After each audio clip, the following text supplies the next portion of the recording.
exactly where I want to be. This is That looks WB. good. This is WB2REM's. The reason I went to is, and I want to give full credit to Jim. WB2REM invited me about a year ago to go on the D expedition to Cuba, and Jim's does a lot of D expeditions, and I'm just going to scroll through these really quick, and then I'm going to change the sharing. But these are all his. He's been to Galapagos 3 times or 4 times. He's been on all these islands, VQ5, UA6L portable in WB2REM in Russia, and a whole bunch of others that most of these are self-funded. I don't know that any of them were at all funded by DX DX things at all. And let me see. Well, why do I have 2 of those? And let's see if this goes. Okay, there we go. So is that full screen then? Is that full screen, Patrick? Yes, it is, Mike, and it looks good too. Okay, and can you guys see me as well? Yes. Okay, good. And not that you need to see me, but just in case, so anyway, I always like to hear the speaker or see the speaker when they're talking. So Jim invited me on the on that, and he usually does small D expeditions. We took 6 with us this time on our team, on the U.S. team, and we had a really good group. My goal this evening is probably to tell you what a great trip I had, what great people I went with, great people the Cubans were, and how they treated us was just fantastic. We had a great time. There was never a time in the whole time that I was there. Well, I shouldn't say that. I'll tell you about the one time I was a little scared, but that's a different thing. But in terms of being safe, walking the streets even late at night was not a problem at all. There was very little police around the places that we were. I was told that there was a restaurant district where there was apparently some issues, but I never went there, so I didn't even see that. A couple of the guys did. Chris and Rig went there, and so it was just a marvelous experience in that.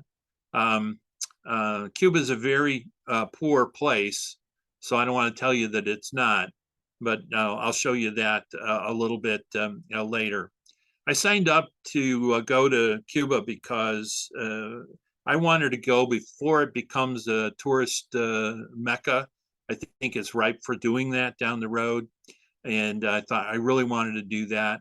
I have a great interest in Hemingway, and so I've read a lot of his books. I have a number of his books, probably 20 or 25 of his collections and biographies, and biography by his former wife, I think Mary, and a few things like that. So I'm pretty stoked about going for that reason. And then of course the ham radio, and being able to operate there as well. All right, come on, computer, do my thing. Oop, now it doesn't want to go. Okay, let's see here. There we go. So tribute to WB2REM, and this is, I'm giving him a hard time, and I gave him a very hard time on the trip.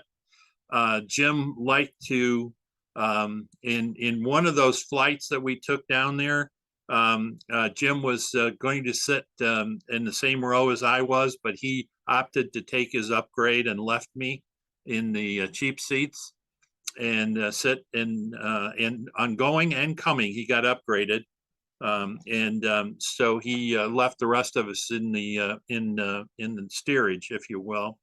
And so we're there, and there's his HDM. Most recent the expedition that he did was there, and so HDM.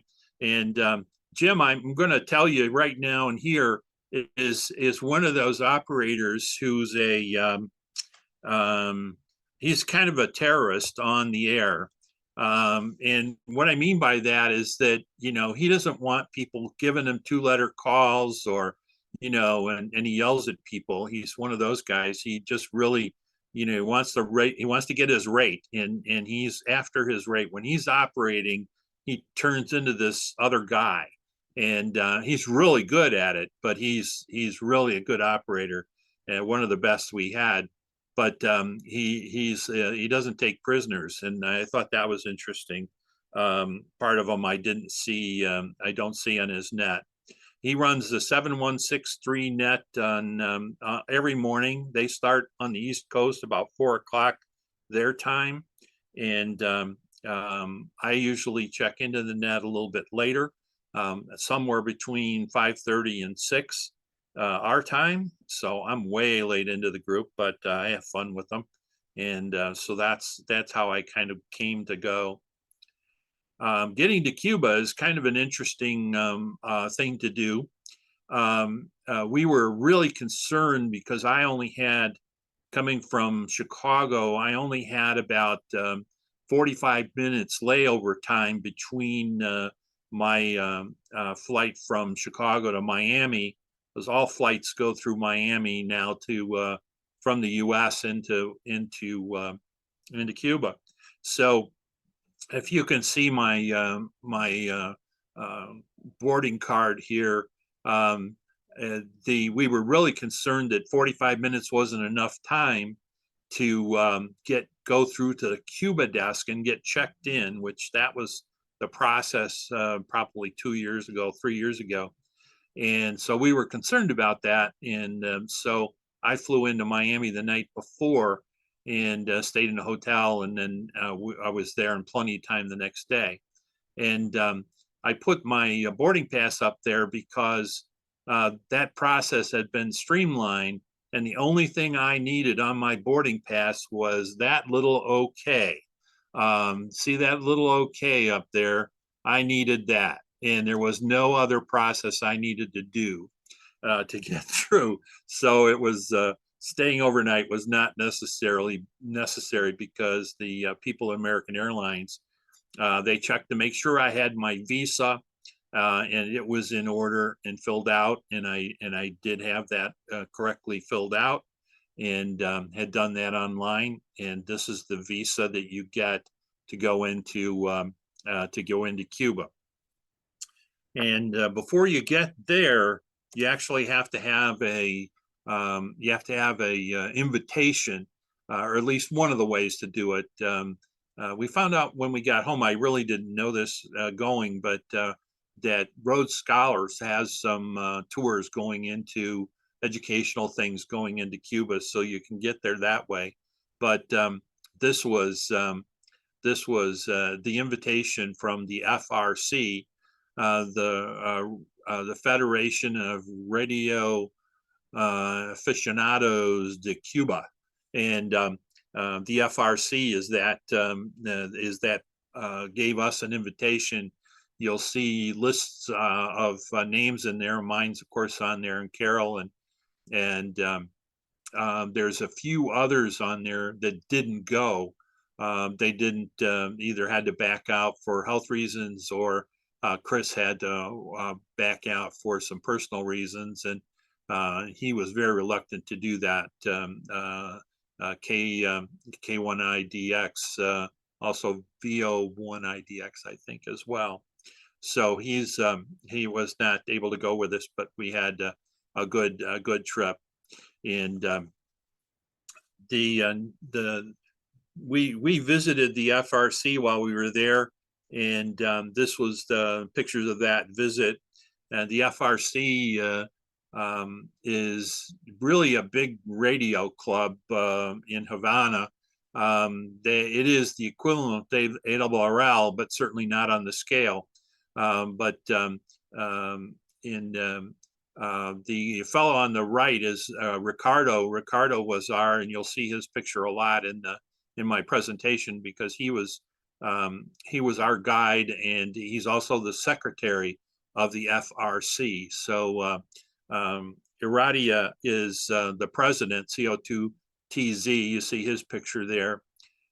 They are holding a box of donations that we did for them.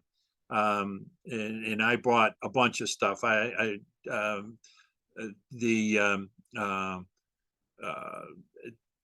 Cables for connecting amplifiers, USB connectors. There's a meter in there, a volt ohm meter. There's some amplifier connections. There's all kinds of stuff in there that not only I did, but Chris brought a bunch of stuff. I think there's a couple of power supplies in that box, bunch of stuff. Anyway, we donated a bunch of it. Roberto told us to empty our boxes, because a lot of the hams would need that stuff. They every Saturday they have a meeting at the FRC headquarters there. It's usually outdoors. They've got a big area out back where they do that, and they have a coffee shop back there and some other things that they open for that meeting. This is their radio club on the left on the picture, and they the FT920 that you will see a little bit later is their radio that they keep there, but we used it for the contest. And they had a burglary about 2 or 3 weeks before we got there, and a couple of the big computers had been stolen, and I'm not sure what happened there, but they lost a bunch of stuff, so they were talking about that, and the donations were appreciated because of that. The antenna there is their support for their dipole. They do have a tri-bander, but it's off the tower being repaired, and so that's would go on the top of that tower there. And then let me see, there's a picture with me and Iradia, and of course with the picture of Fidel in the background. I thought you guys might enjoy seeing that as well. Let me introduce you to our team. Carol, K9 TFL, is tasting her cigar. Of course, myself, WB2REM in the background there. W2WCM Bill is way in the back.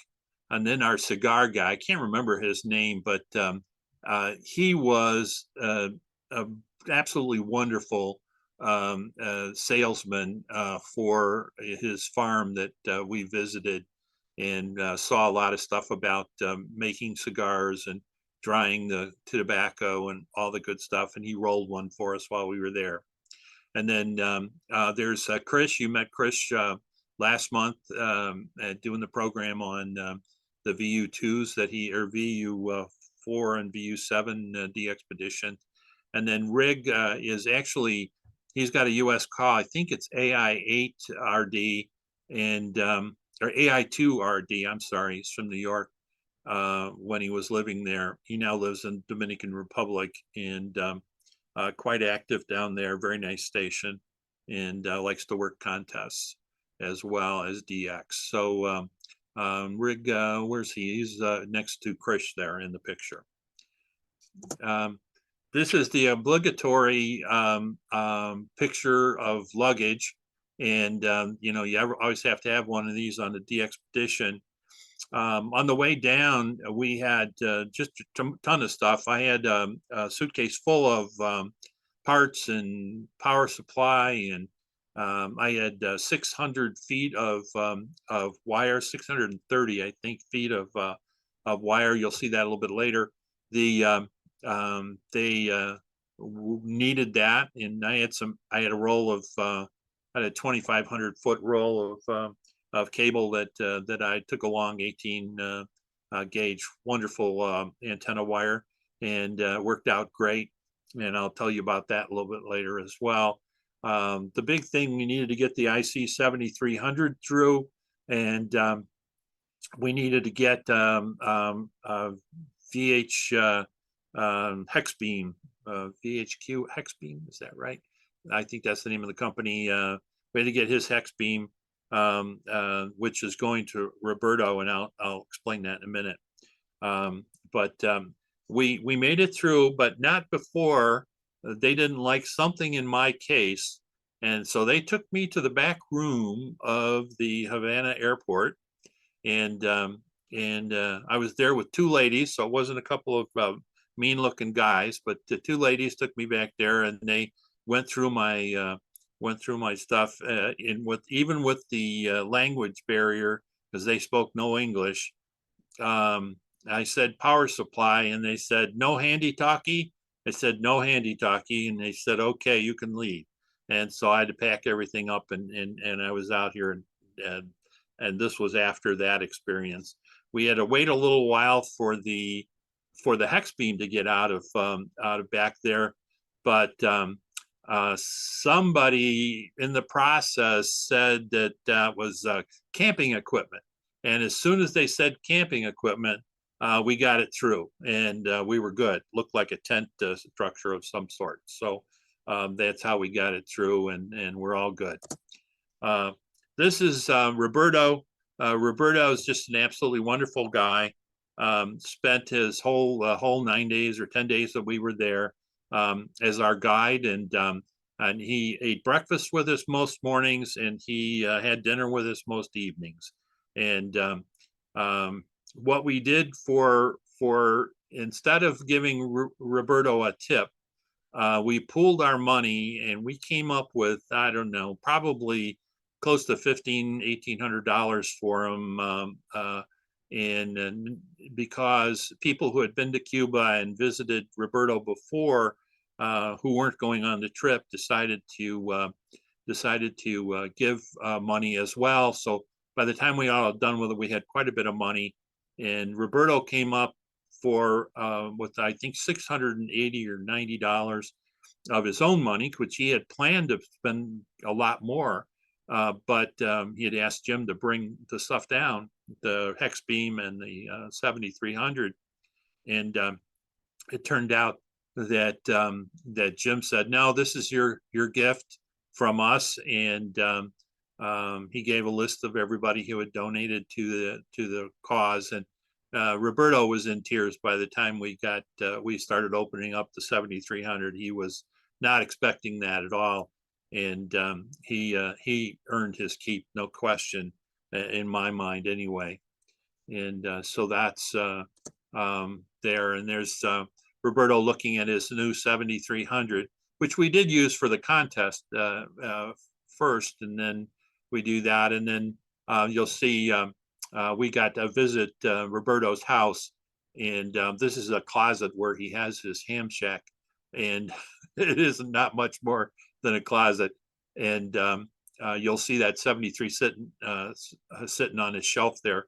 He's just tickled with that. I've heard him on it several times since we've come back, and he sounds great on it, and so that's really good.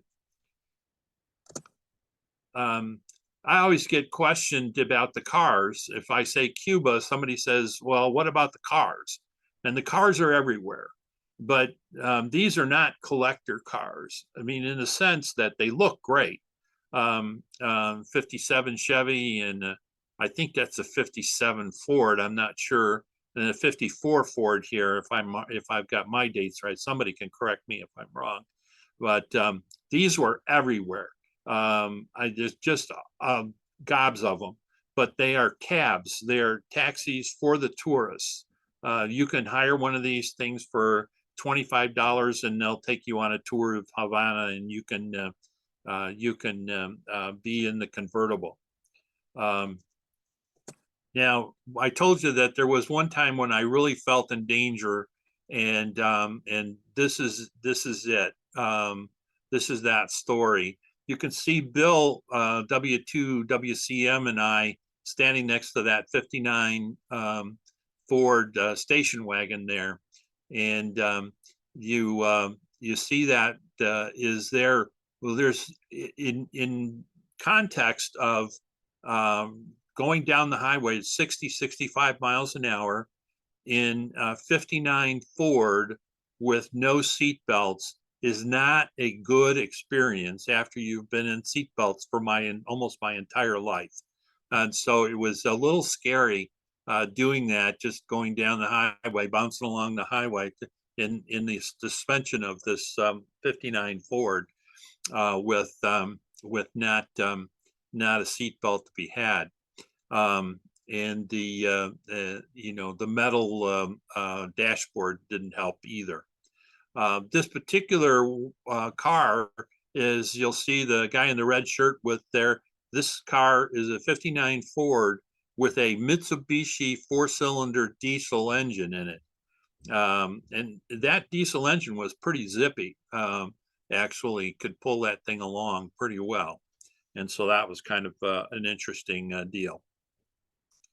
I told you I wanted to go because I was very interested in Hemingway. This is one of Hemingway's haunts. You'll see the picture, more or less, the Old Man in the Sea kind of picture above the back bar of the establishment. And the monument to Hemingway. They served here what they called the Hemingway, which is a double rum daiquiri. And I had one of those because, I actually had two because I wasn't driving. And they were very good. Hemingway would sit there a lot of times all day and drink 20 of them. And he got a little grouchy as that day went along. But this was a beautiful place that did that. We had a mariachi band. You can see them in the doorway here playing for us as we're getting in the car to leave. These guys all work for tips, and we had tipped them pretty well, I think. And then pictures on this, I'm only giving you a smattering of the pictures, but just got pictures of Hemingway around this place, and just beautiful stuff that we did there. This is out the window. The reason Hemingway was here is that at one point he could tie his boat up outside and go into the bar. But this is looking out the windows of the dining room we're sitting in right here, and had lunch there that day. And then let me see, did I? Yeah, I did that. Okay. This is Hemingway's house, and the interior. There's just it's as if he left this place, just walked out and left it, was going to come back, and he never did. And his books are in the shelves, his pictures are on the wall, his animals trophies are everywhere, his guns are there. They've preserved it very, very well. Could use a coat of paint on the outside, but I didn't show you that. The picture here with the boat, that's his boat Pilar, a very famous boat that he captured a lot of fish on, and his desk where he wrote a number of his novels there, or worked on them. Now to ham radio. This is our shack, would be our shack for the ARRL contest. You probably didn't get a chance to read the FRC invitation, but the invitation only gave us the weekend to operate. Thursday afternoon until Sunday evening, basically, was our operating time frame. So we didn't have a license to actually operate other than the contest for the most part. We did some operating Thursday afternoon once we got all set up, but this is our shack, and this is the pile of equipment that came off of the trucks that we helped to sort out and set up on Thursday. We spent most of the day helping the guys set up All the antennas were provided by the FRC club and their members, and then we brought the radios and the band pass filters and things I'll tell you about a little bit later. We're out here putting antennas up. You'll see, I'm going to point out, because I don't have a really good picture of Osmani CO2. Let me see. Let me check my notes here. Where's that at? CO2. Osmani is CO2OY, and had to check that. Osmani is the technician. He didn't operate, and probably wouldn't have been comfortable doing that either. But he's a really good technician. And I got these pictures of Jim. Jim walked up to that pole to hold it for the picture. He did not help put that pole up, and Jim did not help put the hex beam together. He's just holding the pole while somebody else does the work, and that was pretty much his operation there. Like I said, I give him a hard time because he deserves it, because he gave me a hard time. He spent most of the time trying to get me to swear at somebody, and that was not happening. I swore at him a couple of times, but not anything else. But we had a lot of fun and got along with each other very well. But this is a very well built hex beam, really heavy duty hex beam. The VHQ, I think, is hex, and that one's going on top of Roberto's house. Now that it's back in the box, we took it all apart, and Jim did help with that a lot, and we got it all wired up back in the box so we can put it on top of his house in downtown Havana. So we'll do that, and then we're starting to put the equipment together in the upper part, and we had 3 FL2100 amplifiers. I'll give you the station breakdown a little bit later, but we had some problems with those, and but here we are putting up the antennas, putting them together, and putting them back, and then this would be the station. Now, if you notice, I want you to notice that Jim and I and Bill and a couple other people started putting equipment together, and you see how it faces right now. And so we came back the next day and ended up all facing the other direction. Somebody didn't like it, so they changed it around. This is that roll of wire that I brought down there that they used for the antennas, which again is on my list. I can be gonna quit the list a little bit better later, but this is the TH5 up as we put it up, and then we put we didn't put the antennas up really high. They were pointed towards the US. We didn't move them much. I wanted to show you a couple of things here that the Cuban guys are really innovative, or resourceful is probably a better word.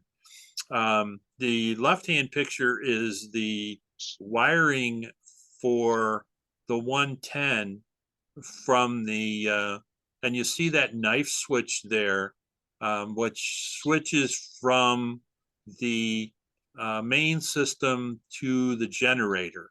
The generator in that picture is not hooked up yet, but later would be, because we did need it.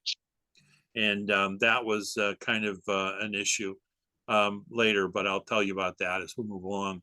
But you see these guys folded up. There's where the wires, the guy wires are connected, that is wire. And George twisted this wire up and created that little link that goes on the pipe. And then there's another wire that goes to up to a clamp up there to keep it from sliding down. But that thing held. There was not a whisper, and it was just pulled apart when we took it down. It's self-sealing, so to speak. and we thought that was pretty innovative. This was one of the FL 2100s, and we were doing kind of safety checks and amplifier checks and all this, and nothing was grounded. And a couple of people had walked up to this particular amplifier and gotten a kind of a shock on it, you know. And I said, went out and talked to Roberto, was kind of running everything, and I said, I think we need to ground everything because we're having, you know, we're getting shocked. And he said, okay. So I went and took wire and tied everything together. And then they had already put a ground connection in there. They'd run out to a ground rod just outside the hut there. And so as soon as we got that, I went and touched the wire because we knew there was voltage someplace. And I touched that to the ground rod, and there was an arc. I mean, a really nice, substantial arc. So they said, okay, well, hook it up. Let's ground this stuff. And we did. And immediately this amplifier started to smoke. I mean, I'm not talking a little smoke. I'm talking about a big pile of smoke coming out of it. And it really was on going. They unplugged it really right away.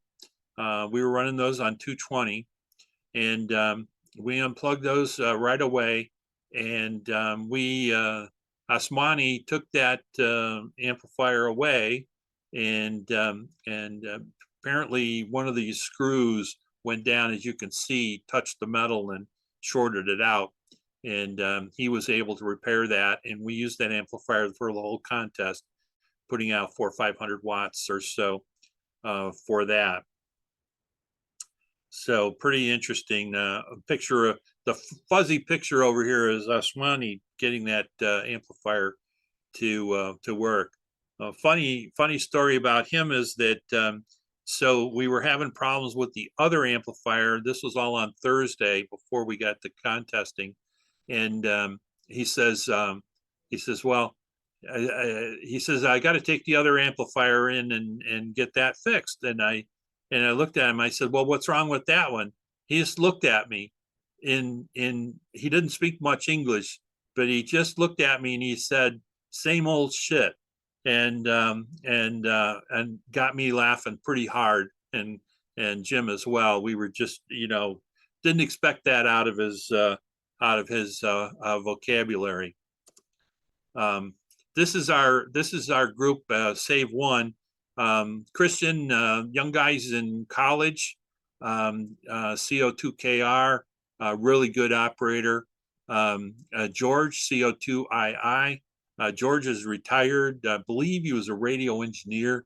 He lives in a really good part of town. Very, very nice apartment, nice radios. But then Roberto, CO2KL, we went to his house. Very interesting. Reminds you a lot of the 60s. I didn't do show those pictures, but I do have them. It's quite interesting. Rig is HI8RD is part of our group actually, but he stayed overnight with the contesting and really hung in there. Did a lot of cues. I think he had 800 or 900 of our cues. Jose, CO2XN, we called him Macho Man. You see that look on his face? It's kind of stern, and that was him. And then Vlad on the end is CO2VC. Vladimir is a very interesting guy, very nice, warm. Everybody was really warm to us. His mom lives in Uruguay.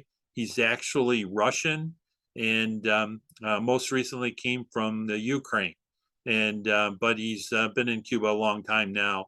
But and then Lefty, CO2QU. And I've worked Lefty a whole bunch of times. Lefty's a leftover nickname, so to speak, from his dad, Narciso, I think is his real name. And Narciso's the guy on the far left in this picture. This is the whole team. You notice how all the radios are facing the other way now, and they had some reason for it, but you know, whatever. And nobody got their any upset about anything like that during this time. But I've already introduced everybody in the except one guy, and the big tall guy in the back with the goatee is Michelle, and Michelle was one of the, and he's I have to check my log here. He's CM2 TV, and he's got the lesser license. So, but he was great at putting antennas up. He was a lot of muscle and was very helpful in getting things done for us. So he was super as well. When we left, we got hugs from all these guys. I mean, we really bonded very nicely with this whole crew. Here's some operating pictures, and from there, Carol up of course, and then Jim.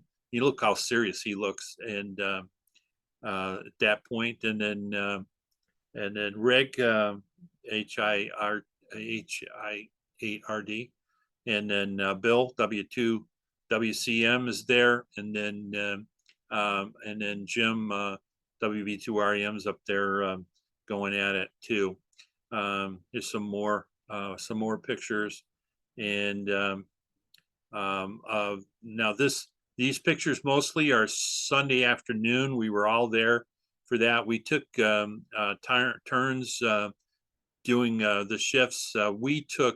The Americans took the day shifts because transportation at night to get home. We were about 30 miles outside of Havana for at a resort out there, and would have been hard to get a ride back at night. So there's the obligatory picture of me operating. You can see me hand logging. This was a Thursday afternoon picture. I didn't have one some other time. And then in the lower left, Krish is working the FT8. That's the 920 there that we left on FT8 for the whole time that we were operating. We had that running, and we had 400 or 500 contacts on FT8 and FT4 during that time frame. So again, having a lot of fun keeping that going. We only had 2 stations on the contest.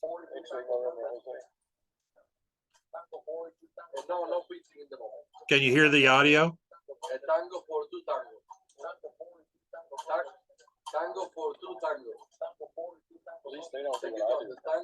Yes, we can. Okay. Yeah. Only one station was actually worked during this time. So went a little bit too fast there. And now these bulls were around us for most of the time we were there. They have horns. I don't know what kind of bulls or kind of cows or cattle they are, but they had pretty good horns. And but we did go shoo them out. Carol actually went and shooed them out because they were standing on a coax, and we didn't want them to smush the coax. We had some really good coax they got in some place that was equivalent of very double shielded stuff that we use here. Can't remember the name of it. The chickens were ever present during that, and then one of the interesting facts about our we did very well in this contest, and the 8 hours of Saturday, which is prime time, we had no amplifiers because the power went out. You notice they have been protesting in Cuba recently, and several of the places because of power outages, and we experienced one of those as well. They had one of their big generators on down for maintenance, routine maintenance, they called it, but they had everybody pretty upset because, and for 8 hours of the contest, we were on generator power. Felt like field day. Some more operating. Wanted you to notice all the flags from the different countries, obviously the US and Cuba and India, and as well as Dominican Republic. We had all the flags flying for the different groups that were represented there.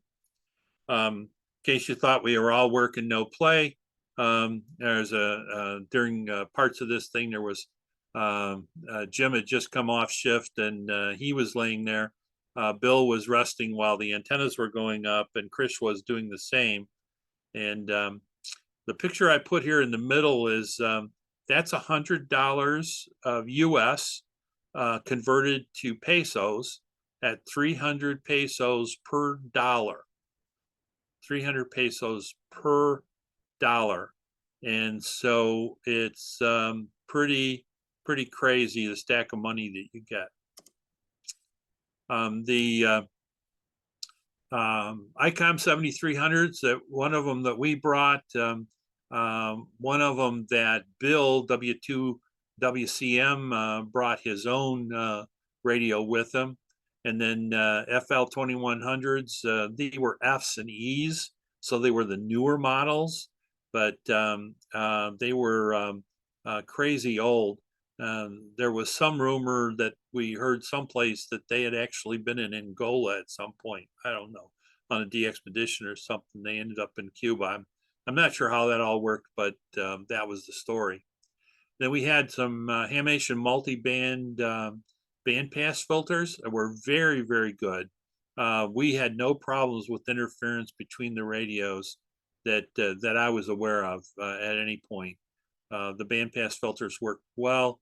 The amplifiers did what they were supposed to do, although one of them was didn't do 40 and 80, so we kept that station on the higher bands and used the other station when we needed to go low. The third station was an FT920. We did FT8 or FT4, and we were using most of the time during the day, especially we're using the 40-meter delta loop with the internal tuner, and it worked fine. High gain TH5 that you saw in the picture, the hex beam, and then an inverted or a delta loop triangle configuration, wide part on the ground, and both are 440, and then another one for 80, and then inverted L for 160. And this was towards the end of the contest, but we were thinking we were going to end up about 9th in that category for multi 2, and this says we were not. We did not use any spotting or anything like that, but we were reporting our QSOs up to Club Log, and so they felt that we didn't want to get ourselves disqualified, so we went ahead and actually put our entry as an assistant entry. But this was pretty good. We ended up with about 6150 at the end, but we corrected it, and we ended up 8th in this multi 2 category with representing Cuba. And where's the numbers? Oh, the numbers off to the right. I can't see them, but there you can see what our final score was. And when you consider that we had 8 hours without full power, and we did pretty darn good for what mostly was a field day operation. Good operators, really handpicked operators. Roberto chose the guys that would be serious about it, and they did. They worked very, very good. Our celebration dinner at the end of the contest, and it is really everybody was here, and we wanted to buy them dinner, and we had got together like that, most of the U.S. Paid the bill, and it really, food there was pretty reasonable. All 15 or 16 people were there. I think we ended up with a bill about $120 for everybody. I gave Jim kind of a hard time. Jim's a New York Jewish fella, and I have lots of friends. I love Jim too because of his character, but he can be a little on the frugal side sometimes, and he was arguing about the bill they gave us. Instead of an exchange rate of 300, which we were typically getting for every dollar, they gave us 280, and he was arguing about that, and I said, leave it alone. And at one point I gave him even a harder time, and I said, will you please stop living up to your heritage? And Carol said to me that was the nicest way that she had ever heard that put. But we finally got the bill paid, and we were on our way. But it was a wonderful dinner, and I'm very, very grateful for Jim for bringing me along. And this is a beautiful picture of the group of us having a good time there. One of the guys, we were on WhatsApp with everybody. We could talk to each other on WhatsApp throughout the whole contest, and in fact, the whole time we're in Cuba. In fact, we're still talking back and forth now, sharing pictures and things. And they posted this because lots of things happened during the time. But to do beyond is a Spanish phrase that means all is well. And this guy's underwater, but it's still all is well. So pretty fun for the nature of Cuba. And I named the program This is Cuba because that came up quite often when anything went wrong. The power went out, things fell, the generator stopped at one point for a short period, just all kinds of crazy stuff. And the answer to that was always, this is Cuba. And I even used that a couple of times to get our Cuban guests, our Cuban friends, a hard time, and they just laughed. It was hilarious to do that. This is the Plaza de Valle where we stayed. I'm going to go through this next group pretty quickly, and we stayed in one of the nicest parts of town, as it turns out. I think we knew that kind of, but we didn't know. This is a beautiful plaza. The buildings around this plaza are pretty well restored, and just gorgeous architecture. We walked. This is going to the door of our Airbnb. We stayed in Airbnb, and then this is a picture of my roommates were WCM and Reg HIRD. We stayed in the room. Unfortunately, it was 65 steps to the top, but was a beautiful condo. And these two people, Maria and Alfonso, took care of us. We were in the hotel, or we were in the Airbnb the one day, and we came back, and I had a little pile going in my room for laundry, which we had laundry. We had a washer there, and actually it's supposed to be a dryer, but she said that didn't work too well. So she took that pile and she did all our laundry while we were there. From each of our rooms, took all whatever laundry we had out, and took care of it and hung it to dry, and so it was great. So these people were very, very nice to us, and we had a plumbing problem at one point, and they were there within 5 minutes. I thought they were standing outside the door when we called, because he was on WhatsApp as well and came right to me. This is what our rooms look like. Rig is sitting in the middle of our living room, the kitchen. I gave you a picture. The one with the guitars is my room, and I took it because it had a desk. I had my computer set up on there. and I could do internet pretty well, but I couldn't get back a remote desktop would not work without a VPN. We got to know Roberto pretty well. We went to his house and met him. This is his family. On the left-hand side is Lydia, his future daughter-in-law Claudia, and Alberto. This is on the left side of the table. I think Rig's up there, and we didn't know this picture was going to be taken. Otherwise, we wouldn't have been on our phones. Roberto back in at the end. Bill, Carol, myself, Krish, and Jim. And then this is on the end of the table here is Olivia, which is Roberto's mother-in-law.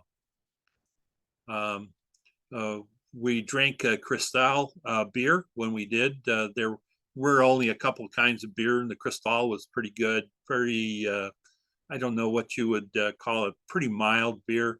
And they had a darker beer, but wasn't so great. You can see this lady is collecting the bill, and the stack of money that she's using is enormous. There's several thousand pesos there. Each they would have the habit of whatever the bills were, they would fold one over and make it 1,000. However, whether it was hundreds or 50s or whatever, and so on and so forth. The sandwich on the left is a Cuban sandwich in Cuba. You'll notice it's not toasted; it's on a baguette. I want you to the breakfast was really good, but that's eggs over easy, and I don't know if you know that looks over hard to me, but the fun part during the time was to try and get Jim would always try and order eggs either over easy or sunny side up, and every time he ordered them, they would come like this. They only knew how to cook them one way. And that meat on the side is bacon, not bacon, but it's ham or something, but it's not bacon. And then the smoothie would come with breakfast, and the Paula 8 is one of the restaurants we ate at. And then the next picture is this fruit plate over here that also came with breakfast, and typically breakfast was 750 pesos, which, what is that? At 300, what is that? Not quite $5 for breakfast. And because we use so much money, so many bills, when they brought the receipt for you to pay the bill, they also brought a bucket for you to put the money in because you need it a lot of times, especially when we were all paying together. And then you could have breakfast brought to your room or prepared in your room. Especially if you had a kitchen. And these people came and made us breakfast one morning, and that was fun. The streets of Havana, life in Havana is a lot of the fresh fruits and stuff is done on carts on the street, and they'll set up in different parts on different days. This one was set up one day and then gone the next, and in the alleyway here. Transportation is very interesting. The mode of transportation, sometimes they have engines and sometimes not. This line of cars over here was gas line, probably one of the longest ones we saw, but it went on. I didn't catch the picture until I'd passed about 30 cars. So this was a very long one. They have a problem in Cuba, the way things work, and I won't talk about politics at all, but gasoline is 10 cents a liter, so that everybody can afford it. But since the government funds that, sometimes they can't pay for the tanker to empty in the harbor. So sometimes the gas gets in short supply, and this was the delivery, and everybody was ready. So they had to wait till they could get their gas. We saw that a couple of days. This was pretty normal as you're walking down the streets to have the sheets hung out on device they had out there, which was very interesting. A little different take on how you dry clothes on it. It's a couple of pipes hanging off the building with rings and a wire on it, and they did it that way. This is one of the big hotel, or not hotel, but apartment complexes that we saw when we were traveling around. We did quite a bit of traveling in a couple of different directions and saw this. Neighborhoods, pretty much these streets, the old neighborhoods that we were there. That is, and who gets the better houses, and I have no idea.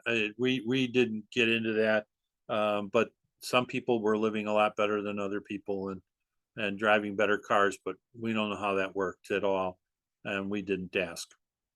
A lot of buildings needed to be repaired and rebuilt and so on and so forth. You can see some of the conditions here, not so good, and then others are good.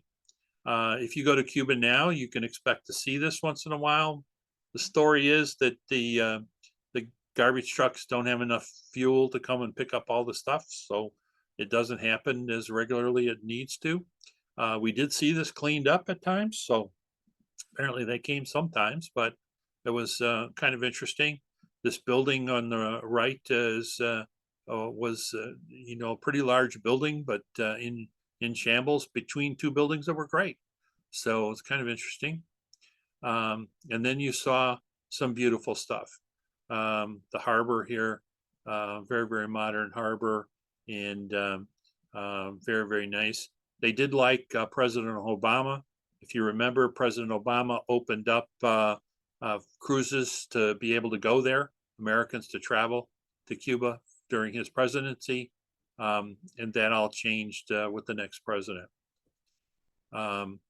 This is Big Jesus that sits up on the big statue of Jesus that sits up on the harbor, above the harbor. And we went up and visited that.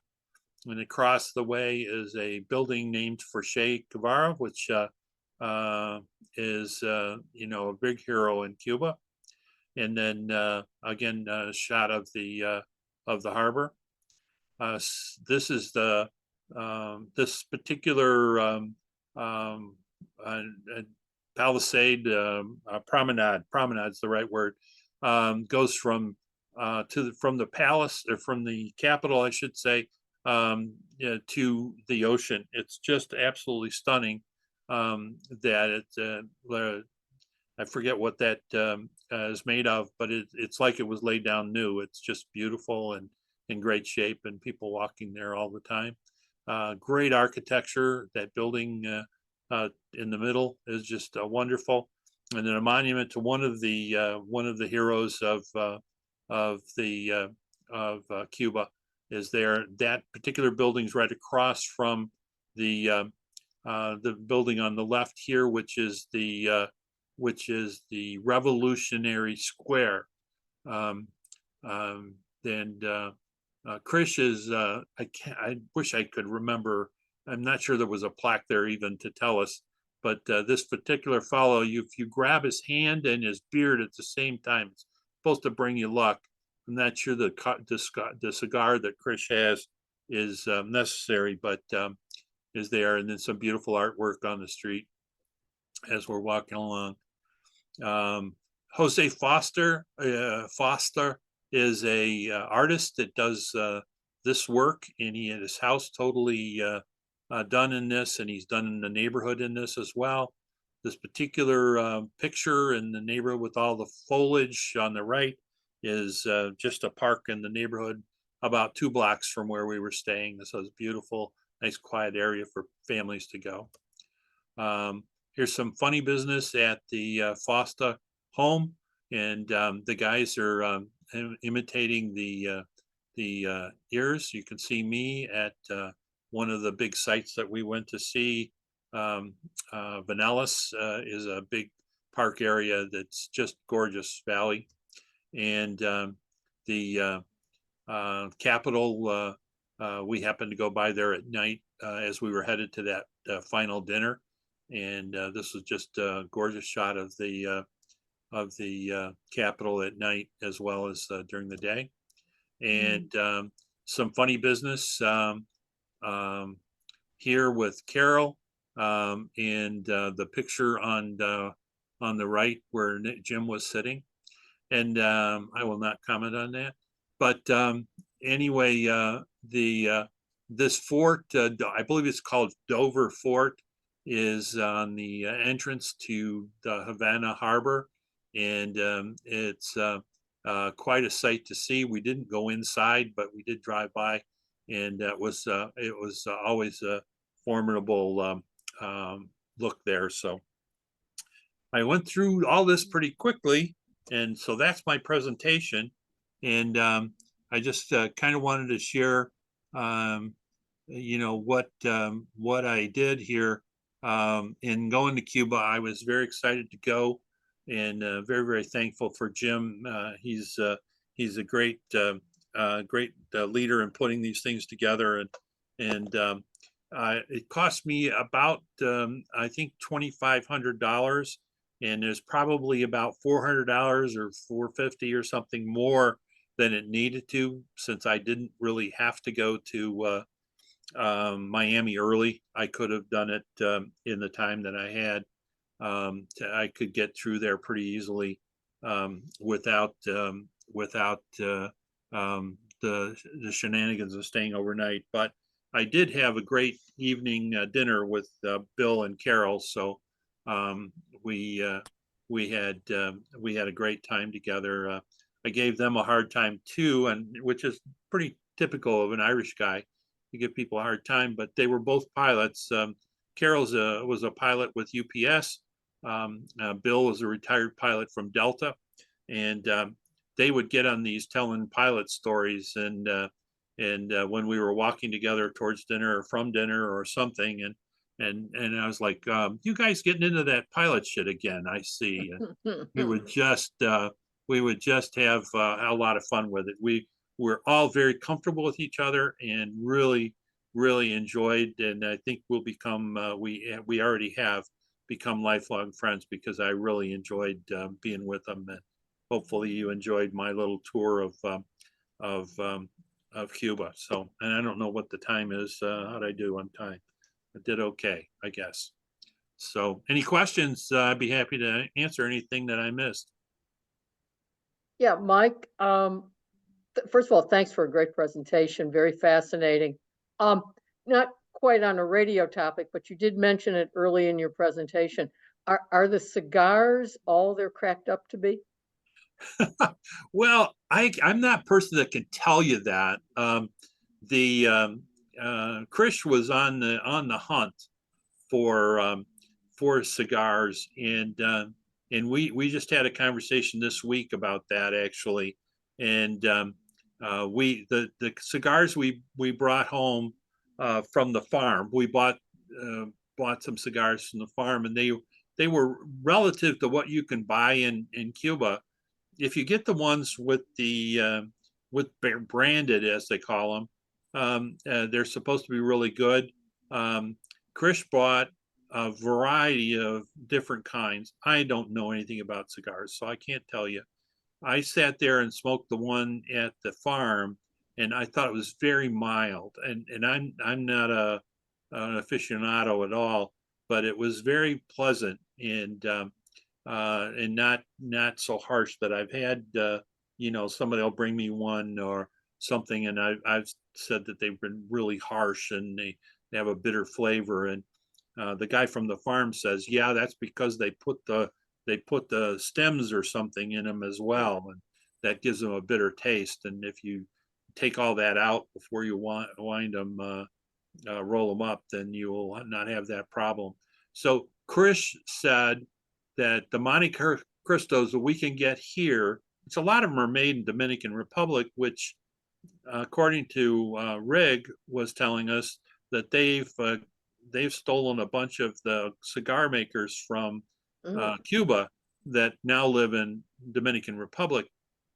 And if you saw that map that I put up there, geography wise, I didn't realize all of those things were so close. And Dominican Republic's just, a short way from Cuba, and probably not as far as Miami is, or excuse me, yeah, certainly not as far as Miami. Even Key West, probably not as far. So he said the Monte Cristos we can get here are better. So, but he had some good cigars there, and he paid dearly for them in a number of places. And we were on the hunt a couple of times. We were on the hunt, walking around all over Havana looking for back alley stores. And one of the places he thought he got ripped off because they weren't very good at all. And then some of the others were really good. So, but that is a big deal there. There's the farmer that we visited. They have the way it works in Cuba is the farm raises a full crop. 90% of that crop gets sold to the government at some fixed price, and then the other 10% they get to market however they want to sell it, and they choose to do it themselves. And those cigars were roughly $10 a piece, which was a bargain in Cuba for cigars. I think they see us coming. I'm not sure, but that's just me. Yeah. But he was a good salesman. And I don't smoke cigars, but I brought back a few. Paul got a couple of them because I know he loves a cigar, and so on. So anyway, that's any other questions? Any questions in the room? Great job, Mike. Really, really impressive. I can see you spent a lot of time putting all those pictures and everything together, but it flowed very well, made a lot of sense. So we really, really appreciate you taking the time to put this together. Well, thanks, John. I appreciate that. It really it was a lot of fun to do that as well. My wife says, "Are you going to show this to me?" I said, "Sure, I will." I've been working on it, but I took the thing that really was the hardest part is not showing you everything. I took some 1,100, 1,200 pictures, and plus I got pictures from Chris and Bill and Carol and a few other people that pop pictures on, because some of the Cubans were sending us pictures, funny pictures and things that I can't share. But we had a good time with them, and thank you for the comment. I appreciate it, because you always want it to flow well, and I tried to go fast because I knew I had all those pictures. But we toured Roberto's house, and I didn't do that because I knew we were recording, and I just didn't want him to see any comment that I would say that was not complimentary. And they live in a way that is equate to something that we might have seen a lot more of in the 50s around here. A farmhouse sink with a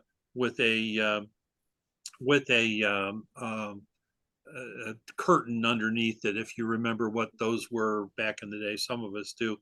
My mom had one of those in 1965 or something like that at one of the houses we lived in. But you don't see those anywhere today.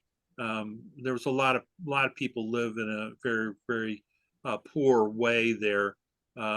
We didn't see any supermarkets. We didn't see stores. Were all, especially in downtown, were small little markets, family owned markets that looked like where we could go in and buy bottled water, which we needed. We couldn't drink the real the tap water.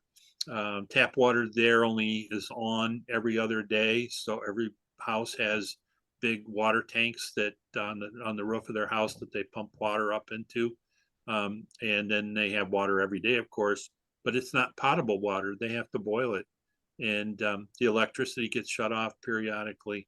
They have a lot of things that that we take for granted that we're not. We would scream bloody murder about it, I have to tell you, but we've gotten accustomed to a lot better lifestyle. So it was really it was what I wanted to see it was more than I expected to see. But I think the people of Cuba are very, very warm. I think one of the things, if you walk down the street in New York, you might get knocked over if you don't step out of the way of somebody in New York. That's not how it is in Cuba. When you walk down the street in Cuba, people will step aside for you, and or they will look at you coming, and they will change their course just enough to make you be able to walk by. There's no confrontation. As I said before, there were no police around all the place. I mean, we saw them very once in a while, but there was no need for them either. The kids played on the streets. It was very, very, and a lot of live music everywhere. Live music. 2 o'clock outside of our apartment was a band. It didn't bother us. We were on the backside, which was great. But the rooster crowed every morning about 5:30, whether we wanted him to or not. So it was all good. So anyway, thank you for listening. I appreciate it. Okay, any other questions? Thank you. Thank you. Thanks, Mike. All right, very much. I better let you guys get out of there so that you can close the meeting. I'll close the meeting here, but thanks so much, and I appreciate it. I appreciate your listening, and hope you enjoyed it. Thanks, Mike.